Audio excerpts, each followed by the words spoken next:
Well, hello, skating fans. Welcome to a midweek episode of the Rocker Skating Podcast. We're less than 24 hours away from Skate Canada International, the third Grand Prix of the season.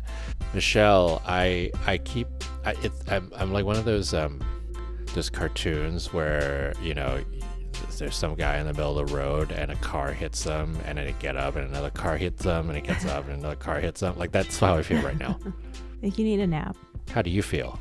I'm ready. I'm ready to go. I mean, I haven't had any jet lag to deal with or any flights, but I'm very busy, but I am ready for more skating and I'm excited for a competition that is closer to our time zone. I know. Yeah. I know. We're actually going to be able to have a normal-ish thing. Mm-hmm. Well, this is one of those 3-day events. Mm-hmm. And so we will start Friday. It'll be Friday evening and then all day Saturday and then Sunday morning to like kind of early afternoon. So it'll be a little bit of a different schedule this time around than Cup of China. So some say it's welcome. Some say they'd rather get it over with in 2 days, but you know, I think it'll be a good time. Okay, let's get into it. Ice dance. Yes. Ice dance. Let's do ice dance. I'm excited. This field is so deep. This is like crazy deep. Yeah. I feel like the medalists, like even there's like 5 different teams that could like believably medal. Maybe 4, but it's like, yeah, it's awesome. So we're going to see Piper Gilles and Paul Poirier. Finally, they're going to debut their programs here. The RuPaul I'm Too Sexy rhythm dance and the reimagined Vincent free dance.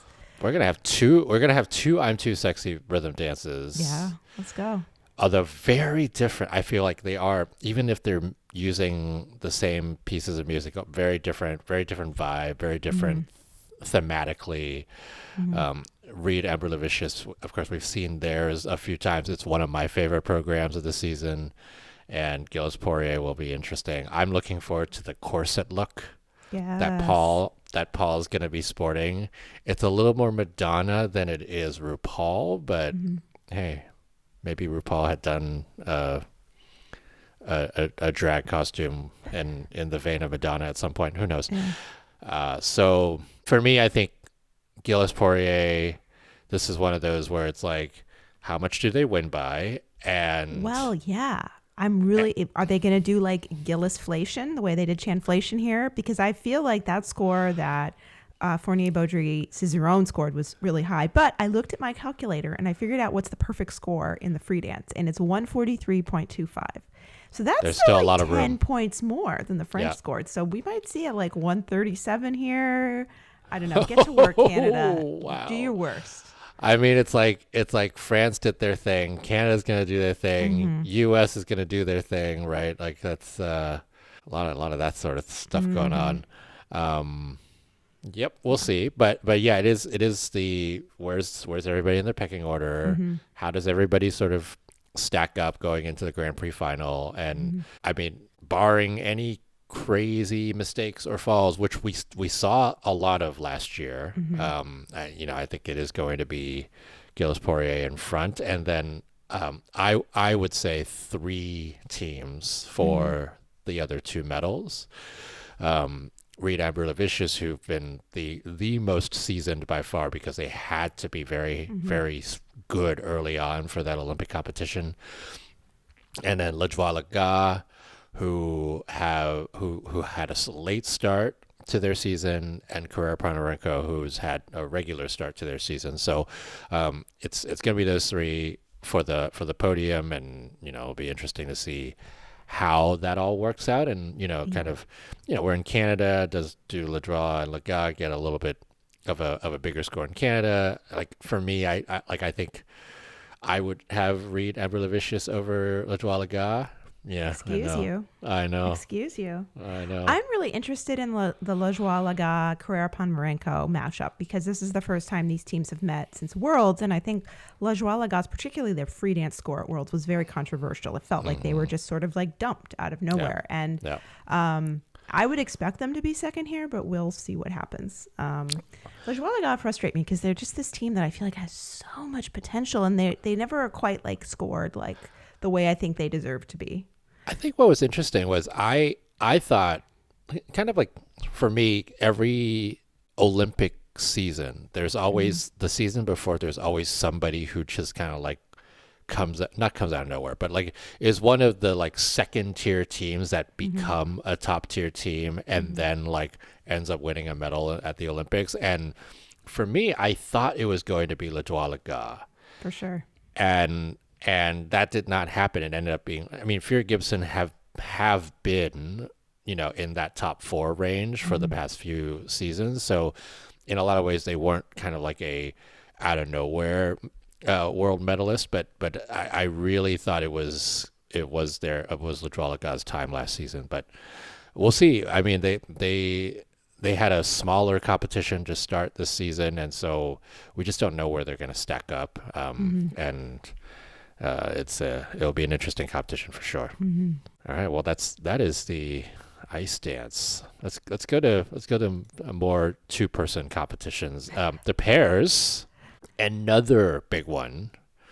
Yeah. Like the last two have been like, we're gonna have Olympic medal contenders just square off against each other. I mean, 2 weeks ago it was Miura Kihara versus Stellato Deschamps. Last week it was Metelkina Barulova versus Conti Machi versus Sui and Han. Yeah, and now we've got Hase Volodin making their Grand Prix debut. Oh, and then with Stellato Deschamps on there. I was looking at Hase Volodin. They love the Grand Prix. They've competed 6 times on the Grand Prix and they've won 5 of them. Wow. So, you know, I feel like they're also going to be out with like a vengeance at this event because their last event, Trioletti Trophy, they weren't happy with their performances there. I mean, they're going to be out like, I think they're going to do both programs like totally clean. I mean, it's rare to see somebody double their throw, right? And yeah. But I mean, bizarre.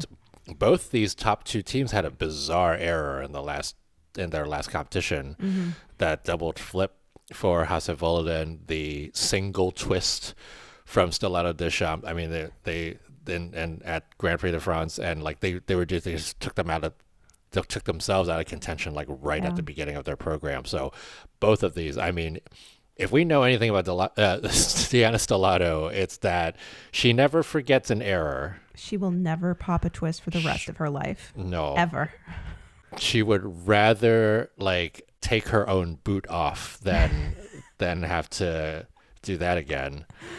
I'm looking forward to seeing Pereira Michaud at this event. They had some challenges with their throws at their challenger, but I don't know. I want to see how they stack up and how they do here. They're kind of an interesting team because when they're on, they can be so good, but they're also prone to these kind of weird errors. Yeah.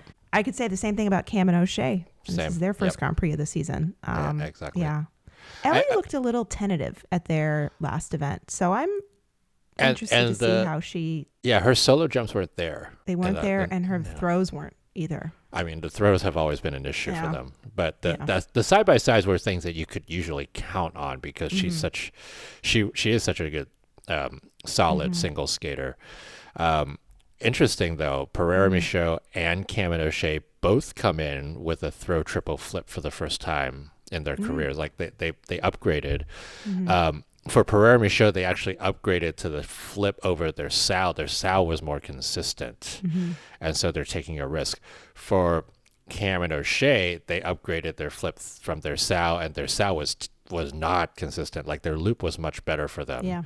And so that was actually both an upgrade and a better throw for them. So we'll see where they go. I would imagine if either of these teams get the throw flip to be consistent sometime during the season, they're gonna put that in the short program because it is worth more points. But yeah, I agreed with you. I think top 2 likely Hase Volodin versus Stellato Deschamps. Bronze likely Pereira Michaud versus Cam and O'Shea. Although there are some very interesting pairs here who, like, you never know if they can step up, right? Like Vuillemose and Bovar, last year were just like not that great, and this year have like made huge strides, and they're scoring like 20 points over what they were averaging last year, and that's like that's really really good to see. And then I love Vaipan Law and Digby. I think they are such like big skaters, and they had such a great season last year, and they haven't had as strong of a start, but you know, the potential's there. Pairs. Another great competition. And if Deanna and Max win this, they lock their spot at the final. And I think if they're second, they don't lock, but they're almost most likely in. I mean, given how crazy deep the fields are, you know, 2 second places is pretty decent for the Grand Prix final spot. But yeah, agreed. All right, let's get into men. Men. I think this one is going to be, if I really need to finish my Menning index, because I think the Menning index would say... The potential here is so high. No, I was going to say the Menning index is actually lower this week than it has been the last 2 weeks. I think interesting that you think differently. We'll see. I feel like Tomoki, bizarrely, is going to continue skating well. Let's see. I bet he'll place similarly in both programs. And then Ilia, I think, is fine. He'll be fine. The others, we'll see. I think we're going to see some fireworks here. Well, Ilia, second Grand Prix of the season, far and away the favorite here. It's kind of like, you know, what does he improve on, right, since France? Kevin Amos, I think, on paper, the solid second. He is not immune to mental menning. And, you know, there are different types of menning. There's physical menning, there's mental menning, and he's very much a mental menning kind of person. But this season has been very good for him so far. Like, very solid. And I think he's just looking to continue that. And then bronze is sort of like, who is going to get bronze? Or like, I've got, and this may be, I don't know if it's wishful thinking or if it's like me trying to like manifest it, but I've got Kazuki Tomono on the podium. I think he'll be there after the short program. I don't know if he'll be there after the free skate. The story of the Japanese men. Yeah. Kalmura and his third free skate of the season, I think we'll see. His actions have been so insane. I just have to go with it and just be like, you're going to do it. You can do it. Like but Nika Agadze could also get on the podium. Yeah, agreed. I just think for Nika, my whole thought with him is this literally is his fourth competition in 5 weeks, and he was already like exhausted 2 weeks ago in France. So it's sort of like, has that extra week of recovery been good, or is it like, you know, sometimes it's like he couldn't have like because he knew it was coming. I know, exactly. But it's like, you know, you have a really hard workout and the next day you don't feel so bad, but like 2 days later you're like, this is like, I cannot walk. I feel like this could be one of those types of things, because you've had that sort of potentially had that like mental and physical dip after having a week off, and now he has to kind of ramp it back up. But you know, he's been very consistent so far. Steven Gogolev, does the Gogolevisance continue? Gogolev, yeah, he's had such a good season. I don't really know what to expect. I don't. It's the same with Roman Sadovsky. Like, I don't know. These guys are hungry finally, and maybe they could do something here. Yeah. And Nikolai Memela, I mean, he could also get, like, it's maybe you're right about the menning here. Like, it is very unpredictable. I think look for pops. I think pops are going to be the thing that are going to potentially determine who's up there and who's not. There are a number of these skaters who are very prone to pops when they are mentally menning. Also want to mention that Tomoki doesn't have a photo on the ISU. He's still like a ghost skater. Yeah. Oh my God, Tomoki, get on it. I just need to put a picture of Mao Shimada on there, because that's, you know, it's like how that works when you don't have anybody there. Okay, the women. This is gonna be a battle royale, I think. I'm going to make a crazy prediction, and I think we're going to get a Japanese podium sweep again.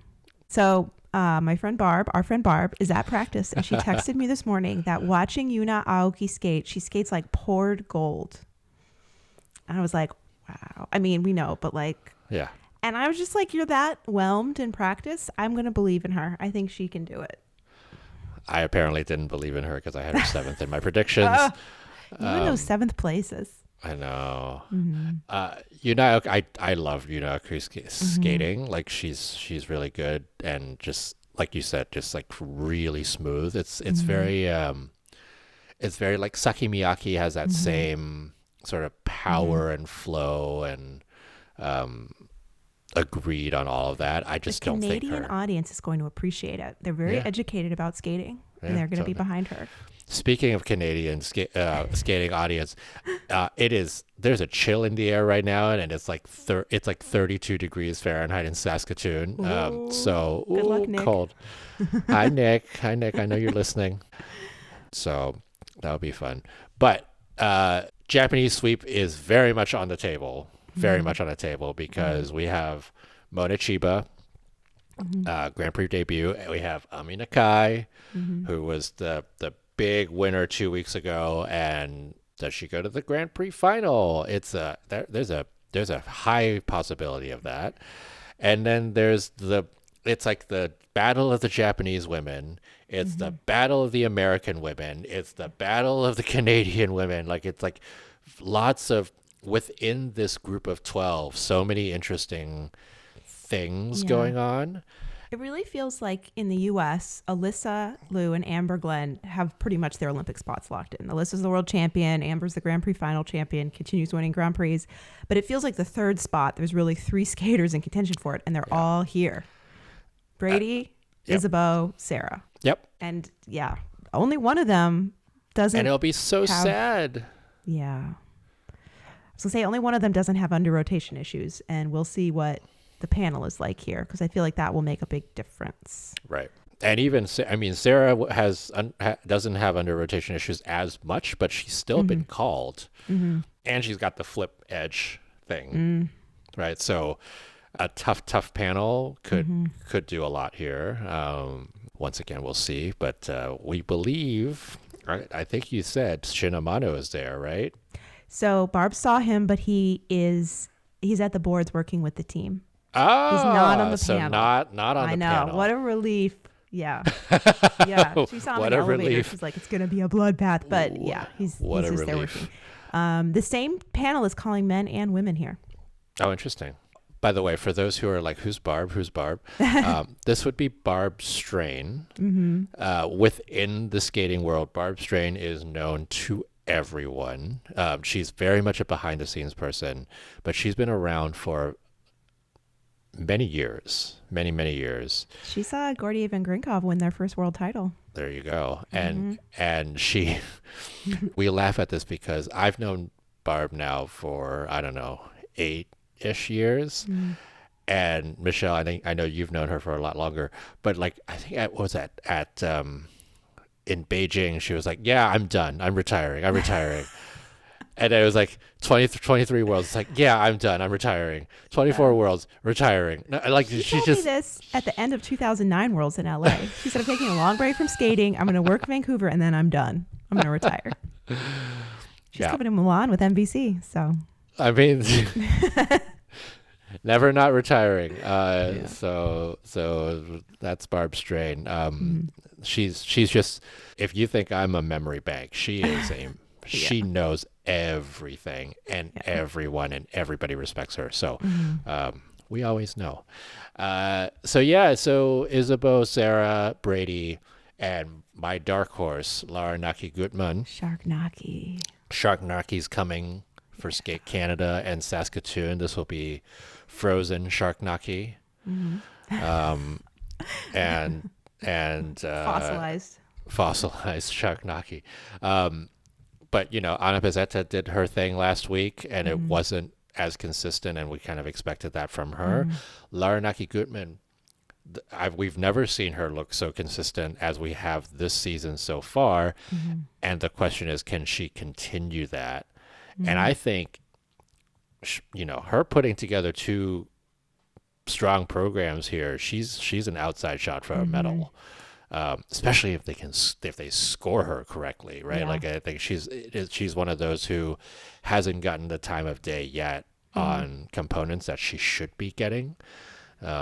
So we'll see how well she does. I mean, she's getting 200 scoring competitions for the first time in her career. It's nice to see her getting rewarded for the like different kind of skating and really good skating that she's putting out there.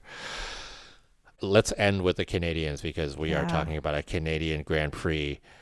For me, there are three Canadians in this field, but for me, it is Sarah Maud Dupuis versus Madeline Skeezes right now. And in a lot of ways, I wish they would have given Gabby Daleman the third spot, so that we could have gotten that 3 showdown. But I think Sarah Maud Dupuis, I don't think people had her on the radar. She's got a triple axel now. She's been see it. Yeah, she's been a little more consistent than Maddie Skeezes. Maddie Skeezes, if she can actually put down 2 consistent performances, she will beat Sarah Maud Dupuis. It's just a question of, can she do it? And she has not been able to put down a good free skate yet this season. Intriguing. So much. And Canada only has 1 Olympic spot. Exactly. So I just don't think, and I've said this before, I just don't think we've seen the level of kind of exciting nationals across so many different countries that we're seeing this year. So it'll be both fun to watch and also heartbreaking to watch across the disciplines and across the countries. Okay, I'm gonna be there in person for Japan. I hope so. I'm making sure that that's going to happen. So cross your fingers. All right. Well, that is the Rocker Skating Podcast preview for this week's Skate Canada International. And we're going to get started tomorrow. It will be 6 p.m. Eastern time for the pair short program, followed by the women's short program at 7:30. So those will kick us off, and then Sunday we will have the rhythm dance, the men's short, the pairs free, women's free Saturday, and then Sunday we'll have the free dance and the men's free skate. So the pairs and the women will kick us off, kind of like at Worlds. I feel like this is a very Worlds-like schedule, and then dance and men will be the second half of it. It will be another fantastic competition, and I will continue to work on my menning index, because we need to have that. I can't wait to see what outfits Ilia Malinin wears to his press conferences and to arrive at the venue and stuff here. I mean, I imagine we're going to get another fashion show. I'm excited for it. Do we, he needs that alter ego name. Yeah. Like who is Danny Zuko? We should ask him who his. Yeah. I know. Yeah. Like, does he put himself in, the Sasha Fierce character? So, okay. Well, Michelle, I'm excited that I will be watching this alongside you for once, because you won't be in the middle of the night. You don't have concerts to go to. So getting lots of sleep. Lots of sleep. Well, I hope you are all going to enjoy Skate Canada, and as always, I will be there live tweeting everything. For the most part, I will not be at the second half of the women's free skate on Saturday, but we'll catch up afterwards. All right, well, for Michelle Ellis, this is Jackie Wong, Chief Skate Nerd, RockerSkating.com, and we'll talk to you on Sunday when we come back to talk about the potential chaos that could be Skate Canada International. Bye.